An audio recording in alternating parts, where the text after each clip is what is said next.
Can't start anything without a nice hot cup of something. Sometimes it's coffee, today it's tea. Good morning, everyone. We are sort of stuck at home, but that's fine, no worries. This gives us a chance to do something at home that I've been wanting to do, that I've been asked to do numerous times, and that is explain to you the path that I followed to become published. Now, there are two paths for me. One was a professional path, which I did go to college, and I do have a degree in journalism, radio and television broadcasting. And with that, I was published in my high school newspaper, my college newspaper. I actually received a scholarship for my college classes as the assistant editor and the editor of my college newspaper.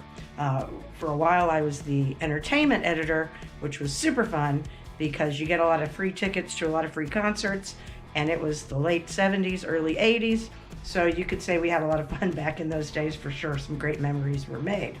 And I was a journalism major. Well, then I got married, started having children, and I got out of the writing for a while, raising my kids, because that's just what I chose to do. And then I got back into it. So I'm going to tell you the couple of paths that you can take. No two paths are the same for any human, of course. And nowadays, mostly you get published online. Of course, in the 80s, it was getting published in paper, in newspapers, and magazines. And then it sort of changed into the whole online publishing. But I have been published online numerous times, so I do know both ways to do it. And first of all, let's talk about the high school and college stuff. So if you're a student and you're interested in writing, my biggest advice that I received was to read, read, read. The more you read, the better your writing becomes. So if you're interested in writing, please make sure you're reading, reading, reading, reading. Start with the classics and read your way through as much stuff as you possibly can, and pay attention in class. And that is how I ended up getting the scholarship for writing with the newspaper in college, which means I have my college tuition paid for because of my writing. And it started in a journalism class where the journalism teacher asked me to stay after, and he said, there's a position available. If you write a little essay about yourself, you might get a position on the paper. And I did. And as people graduated and moved on, I moved up and up the editorial ladder, if you will. And for instance, I think it's kind of funny to remind you guys that when I first started in journalism, cut and paste wasn't something you did with your mouse. You literally cut sheets of paper and pasted them on what's basically a big piece of cardboard, and you shipped all that off to the publisher, and it came back as a newspaper, or even in those days, magazines.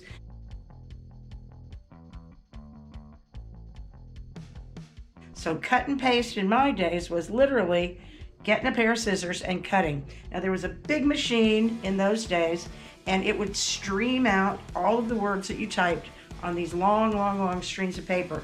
And you had to cut them and put them in order of different columns and line them up perfectly. Now, that's why a lot of times you might have seen in a paper or a magazine some print that was a little askew, and that was simply because the glue, literally the paste, had sort of mushed or moved in the printing process. So yes, the golden days of printing. Yes, I'm a dinosaur, I admit it to you. And that is how I started in that type of journalism. Then I was home with the kids for a very long time, and then I got super interested in writing again, and I started writing for fun. I wrote a few, sent in some stories for some different contests, writing contests. They do require a fee, but if it's something that you can afford, sometimes it is good to get published in these online or even in print contests, because it sort of gets your name out there on the internet. And so that can be a good thing whenever your name's out on the internet. So pay the fees. Of course, don't overspend.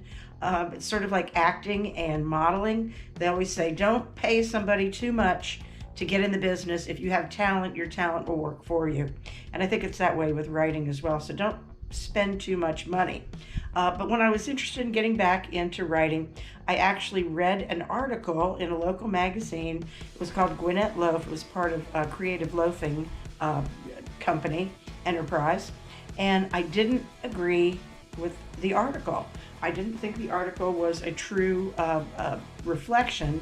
It was talking about kids' youth baseball. And we had just signed our kids up for baseball in Gwinnett County, Georgia. And it wasn't as hard as they made it sound in the article. It made it sound like you had to camp out overnight and that the fees were exorbitant and you wouldn't get your kid on a team, yada, yada, yada. And I said, well, that just wasn't true. So I wrote a letter to the editor. It was like a news story, really. And I pulled out all my journalism skills from the past and I did some research. And I wrote this letter to the editor telling her the facts as I saw them, first person, not just a writer somewhere getting information that wasn't exactly 100% true. And lo and behold, she contacted, not only did she print my letter to the editor, she called me up and she offered me a position to write one story a month. And my children were still small, so one story a month was really about all I could handle. Here is one of the original stories for Creative Loafing. This is dated, oh boy, 1994. Considerable amount of time ago. And this led to a magazine article that led to a book. So it's pretty cool to see your byline. That's always exciting. And also to honor your history of your town. And I got a letter from a bigger magazine asking me to write the story again. And this is from Georgia Backroads Magazine as a result of an article I wrote for Creative Loafing. And it was really cool to see my name and so forth right in the front. A reference to us was on the cover. Right here, Norcross Baseball. So that was kind of a cool thing to have all these things, in a very slick, very nice magazine. And it was really nice to honor some of the old timers of Norcross baseball. That was really cool to do. And my first question when that came up, when I was offered that, was, can I rewrite it? Can I send it in again? And my editor at the time, her name was Jill Hannity.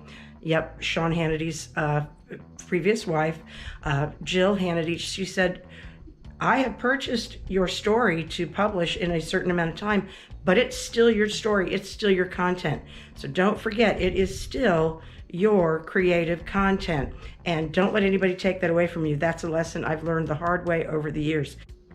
And this book came about from the magazine article about baseball in Georgia Backroads Magazine. The History Press, Arcadia Press, they're combined now, contacted me, and that's how this book came about, all from an article I wrote. Another cool thing about getting published is sometimes somebody writes an article about you.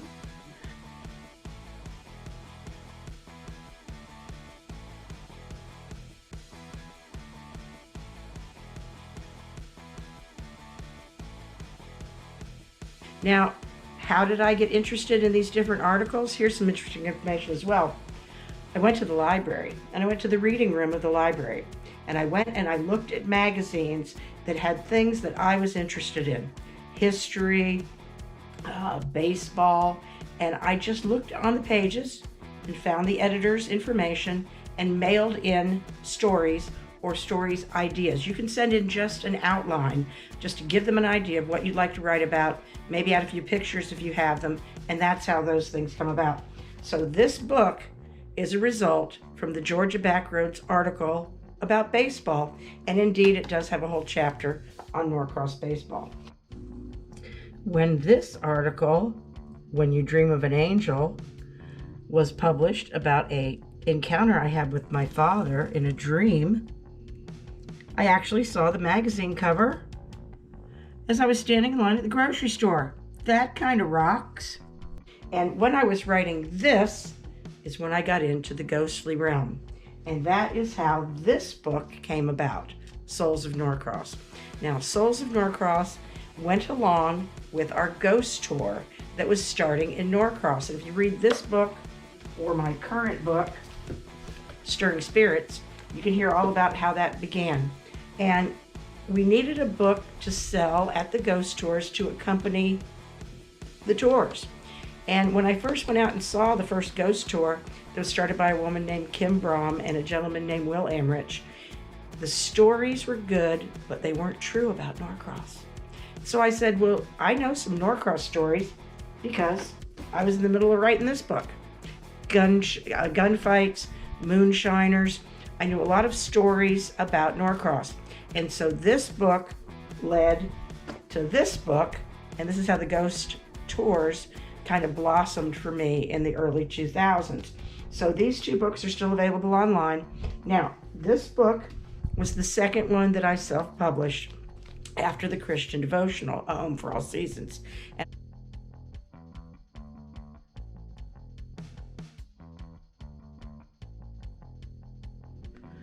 One article I wrote called Our Father's Chair is featured in the book A Home for All Seasons. This story was published actually internationally in Mature Living, a Christian magazine. Pretty proud of that one.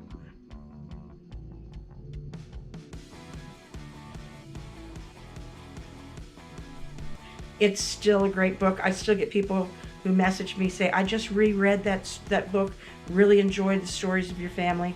Self-published. Now, to self-publish, I recommend a website called lulu.com. Now, you might have seen others. The benefit I have for Lulu is you can get one book or 1,000 books. Some of the other websites that offer to help you publish your stories, they demand you purchase a certain amount of books. But with Lulu, you can print out one book and be done and never print out any more books. So it's a print-on-demand situation, which I really liked. Now, of course, the more books you order, the less the cost is. If you want to go with color on the inside, that would be more costly. So there is an adjustment there. But you do format these books, and that's the tricky part. And if anybody out there has a family story or a personal story that they'd like to share, or they think they've written the next greatest American novel, get in touch with me. If you'd like my help, I'd be happy to consult on helping you through the self-publishing process. I'd be happy to do that for a nominal fee or a donation to the YouTube channel. But speaking of that real quick, we are running low on gas, can't get out of the house much this week. If you'd like to support the channel and buy us some breakfast or buy us some gas, I'm linking a Venmo link right below. Any little donation is helpful, and we would sure appreciate it. We'll get right back out on the road.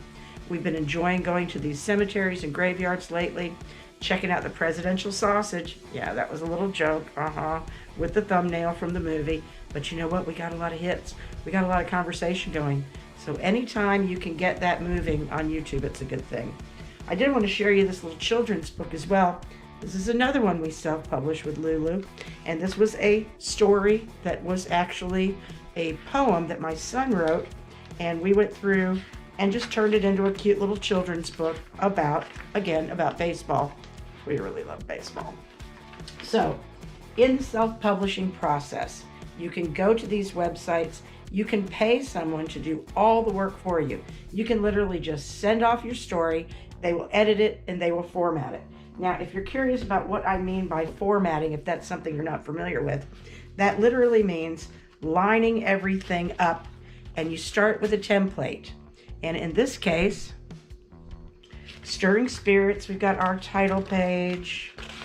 We've got a page for Just for Fun with some ghosts. And then, of course, we've got all your dedication pages, your table of contents page, and all your chapters.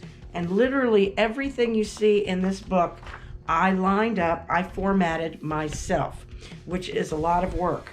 So if you don't want to give the time for that kind of work, there are websites where you can just pay them to do that work. But I like doing the work myself. And if you recall, the covers. Now, these covers I've all done myself. This is a really cool picture that we found for Souls of Norcross. I just love this cover picture. It gives you the option of adding things on the back. All of this you format yourself if you choose to, and you can. It's not super hard. Well, it's kind of tricky, but you can get through it. And when we started Stirring Spirits, this was one of the covers. And I like this cover. A lot of people still like this cover. And this was simply a really cool tree that I took a picture of. Now I'm going to leave a link below because we went to this actual cemetery in Lone Oak, Georgia, and discovered some of the history there. So if you're interested in more about just this cover picture, I'm going to put a link right there, and you can go back and watch that YouTube channel where we go to the cemetery plot. And then, of course, we changed to this cover which a friend of mine's husband at the time helped me with this cover, and that is me from a ghost tour. So if you've got a story that you want to share, maybe it's family story, maybe it's recipes, maybe it's a cookbook, maybe it's a story that you've had in your head for years, there are ways to go about getting these published. Now, you can go through the process of getting in magazines like I've done. Online, I was on The Patch. I'm going to show some of those stories and put some links onto stories that were published online. And all of that came from being published in a book. So one thing leads to another. It's kind of a trickle-down effect. But if you are interested in getting published, first, read. That improves your writing. Don't be afraid to let someone else read your stories and give helpful criticism on your editing. And don't take offense. Welcome the editing, because you can edit yourself into a corner reading, and you think you've got it right. Someone else picks it up, and on the very first page, they find a typo. It happens. It's just part of the editing process. Happens to everybody, not just you. Don't feel bad. So let other people read your work. Let them give an honest opinion. Let them help you with the editing. That is a big benefit that I would offer to you.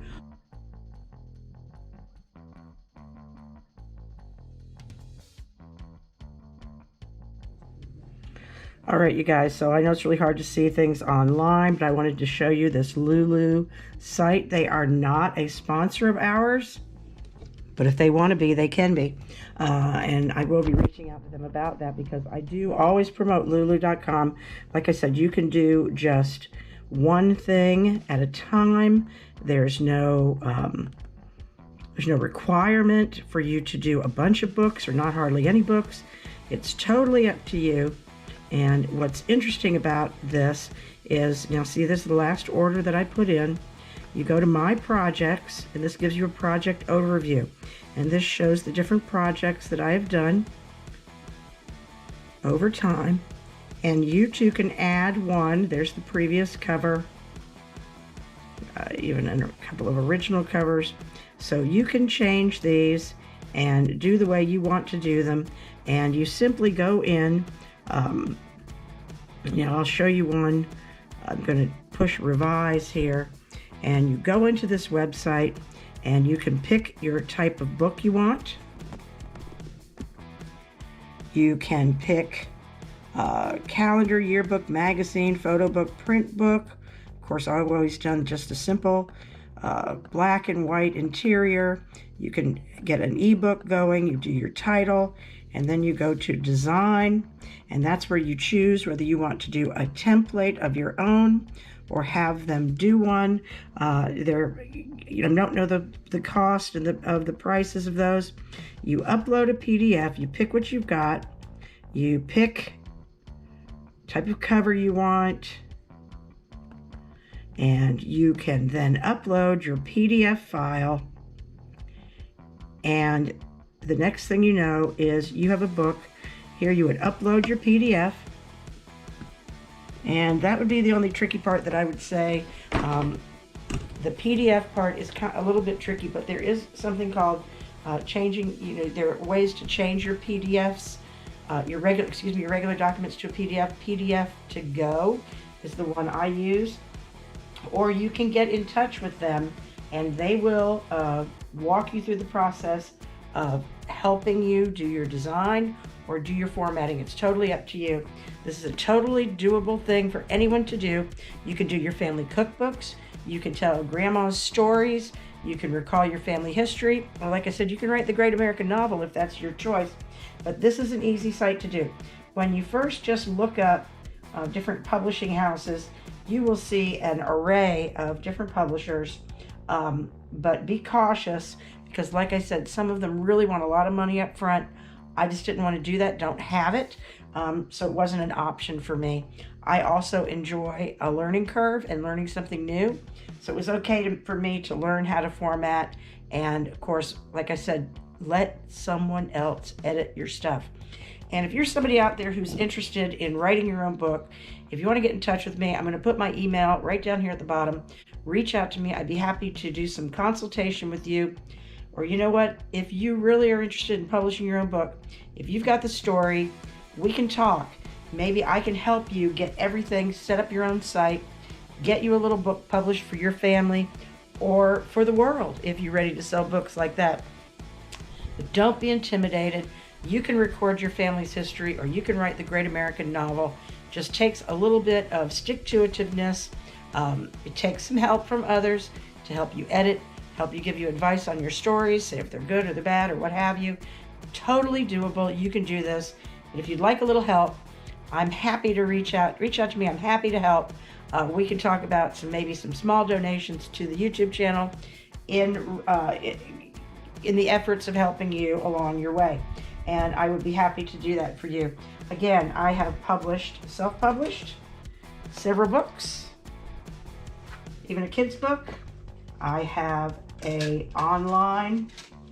have a recording of one of my books. We've done that. And we have also been published by regular publishers in magazines and online. I'm going to share some of the online links with you, some of the stories that I've had published in the past. When I worked for The Patch online, some of my stories were read worldwide, and that is a really cool thing to have happen to you. And of course, right now, if you are interested in my recent book, Stirring Spirits, just drop me an email, leave a comment. We've got a nice stack of these ready to ship out. I will autograph them, personalize them for you. And if you'd really like to help us out and you've got $1 or $2 and you want to sponsor, help out this YouTube channel that we're working so hard to build, History and Mystery for you. Here's the Venmo link. Make a little donation. If you send me a comment or an email saying, hey, I'd like to say happy birthday to Aunt Sue, and here's a $10 donation, just do that. And at the end of my videos for like 6 months, I'll put on there happy birthday Sue. So we can work out whatever you want. Thanks for tagging along. If you have any questions about how to become self-published, please leave a comment and we'll get this discussion going. These were some of my ideas. Read, read, read. That improves your writing. Go to the library. Find a niche thing. Maybe your thing is embroidery. Maybe your thing is bird watching. Maybe your thing is whatever it is. You find a magazine in that niche, like I did with history and baseball history, and you just start sending outlines, sending articles to these editors, and you'll be surprised at the responses you will get. One publication leads to another. That's just the way it works. Read, read, read. Have a lot of fun. Get your stories together. If you need a little help from someone who has done it all the different ways of publishing, please reach out and we can talk more. Thanks for tuning in. Hope you enjoyed this. I'm going to post some pictures of other things that we have published. Have a great afternoon. Thanks for tuning in. Bye, guys. One project I currently have on my work desk is to gather all of these notes that my mother jotted down over the years, tidbits of stories and memories she wanted shared for the family. I have a stack of these little notes that I'm going to try to put together for our family. Is this something you have in mind as well?